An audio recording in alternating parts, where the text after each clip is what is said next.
பாடல் போட்டி நடந்தது. ஆனா வெளியில நின்ற ஒரு சகோதரர் எனக்கு சொன்ன ஒரு காரியம் என் மனசுக்கு நிறைய பதிந்தது. ஃபாதர், 22ஆம் தேதி உலகம் அழியும் என்று சொல்லி 22ஆம் தேதி உலகம் அழியல, ஆனா ரெண்டைக்கு நாள் ஒரு நாளைக்கு உலகம், அதை எல்லாருக்கும் ஒரு ஞாபகப்படுத்துவீங்க. 22ஆம் தேதி உலகம் அழியல என்றதுக்காக நம்முடைய வாழ்வுக்கு முடிவில்லை ஃபாதர், நாம் எப்படியும் வாழலாம் என்று கனவே இந்த 22ஆம் தேதிக்காகவே மிகவும் பக்திமான்களாய் மாறினார்கள். எத்தனையோ பேர் மெழுதிரி ஆசிரியர் திருத்தார்கள், பாவ சங்கீதனம் செய்தார்கள், கோயில் குளங்களில் முழங்காலில் இருந்து மன்றாடினார்கள். நல்லா தெரியும். 22ஆம் தேதி 23ஆம் தேதி காலம் நான் எழும்புறேன், எனக்கு ஒரு SMS இருக்கு, ஃபாதர் ஒரு நன்றி பூசை ஒன்று ஒப்பு கொடுப்பீர்களா என்று எழுதிருந்துச்சு. அப்ப நான் கேட்டேன், என்ன நன்றி பூசை? இல்ல உலகம் அழிய இல்லை, அதுக்கு ஒரு நன்றி பூசை வைக்கிறீங்களா? அப்ப உலகம் அழிய இல்லை என்கிற உணர்வை விட நான் ஆண்டவருடைய உணர்வில் இருந்து அழிஞ்சு போகாது இருப்பதுதான் என்ன பொறுத்த மட்டும் நல்ல தேவை செய்தி. உலகம் அழியுதா, கடல் கொந்தளிச்சு வருதா, ரோடெல்லாம் பிளாக் ஆகி இருக்குதா, கடல்ல போனாக்கள் தாண்டிட்டாங்களா, அது இல்ல.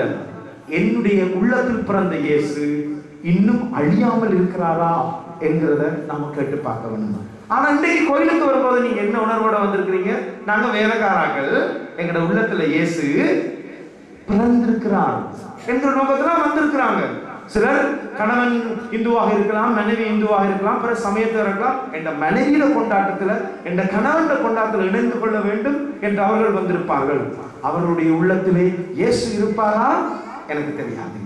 ஆனால் ஞானஸ்ஞானத்தின் வழியாக இயேசு கிறிஸ்துவை ஆண்டவர் என்று அறிக்கையிட்ட அனைவரும் இந்த மீட்பரை அவருடைய உள்ளத்திலே நிச்சயமாக பதித்துக் கொள்ள வேண்டும்.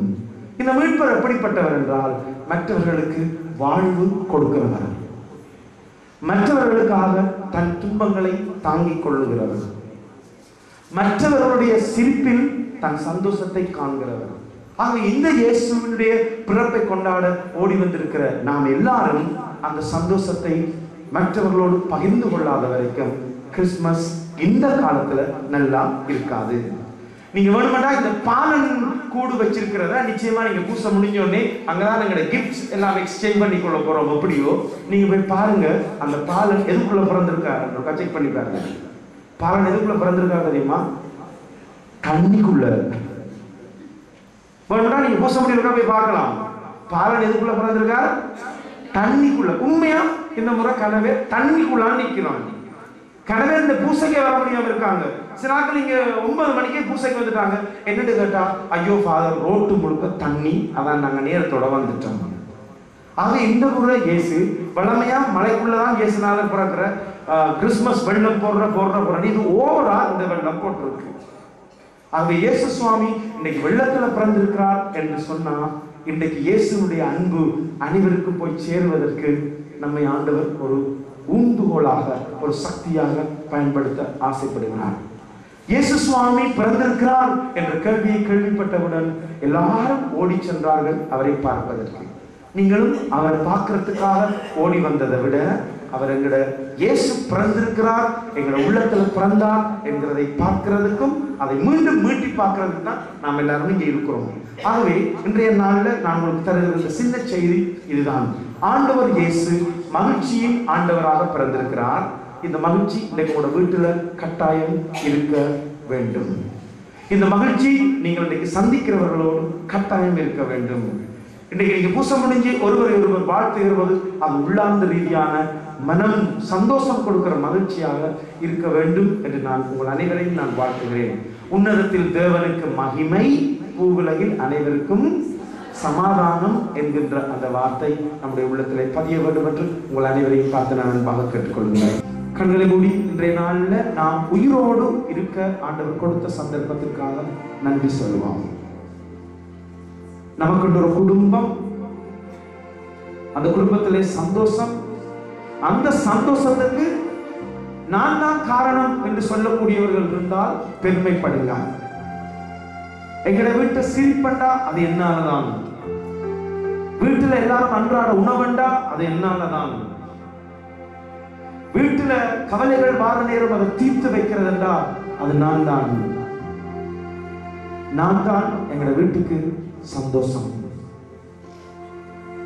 நான் தான் எங்க வீட்டுக்கு ஆறுதல், நான் தான் எங்க வீட்டுக்கு நம்பிக்கை என்று உங்கள் மனசு இந்த ராத்திரி வேளையிலே சொல்ல வேண்டும் என்று நான் ஆசைப்படுகிறேன்.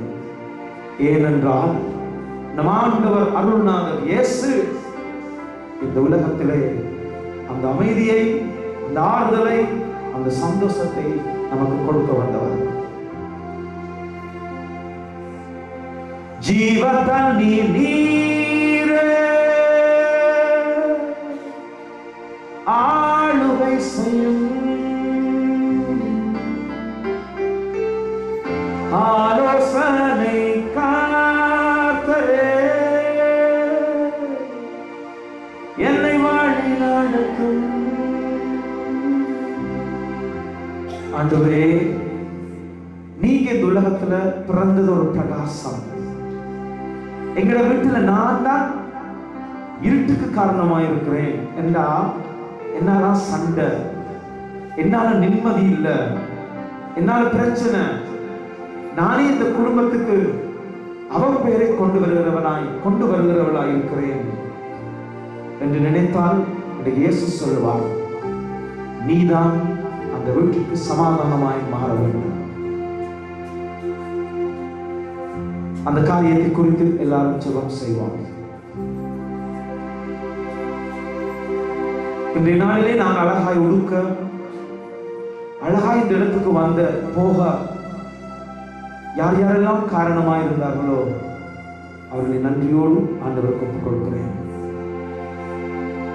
ஆண்டவரே, அவர்கள் ஒவ்வொருடைய தியாகத்தையும் நீங்க ஆசீர்வதிங்க, அவருடைய உழைப்பை ஆசீர்வதிங்க, அவருடைய பயணங்களை ஆசீர்வதிங்க. இன்றைய நாள் என்றும் நமக்கு ஏற்புடையதாய் மாற செய்கிறார். இன்னைக்கு எத்தனையோ பேர் அகதி முகாமில் இருக்கிறாங்க,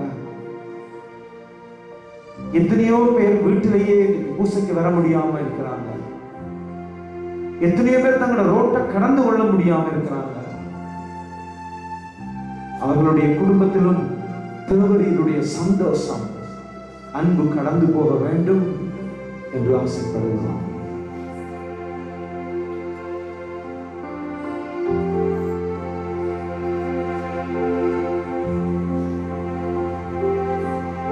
உங்கள் செவங்களை எல்லாம் ஆண்டவருடைய பாதத்திலே போட்டு விடுங்கள். மனமே, உன்னை அன்பு செய்ய ஆண்டவர் இருக்கிறார். அதற்காகவே அவர் மனுஷனாய் பிறந்திருக்கிறார். அவர் உன்னை ரட்சிக்கிறவராய் இருக்கிறார். உன் பாரங்களை எல்லாம் தாங்கிக் கொள்கிறவராய் இருக்கிறார்.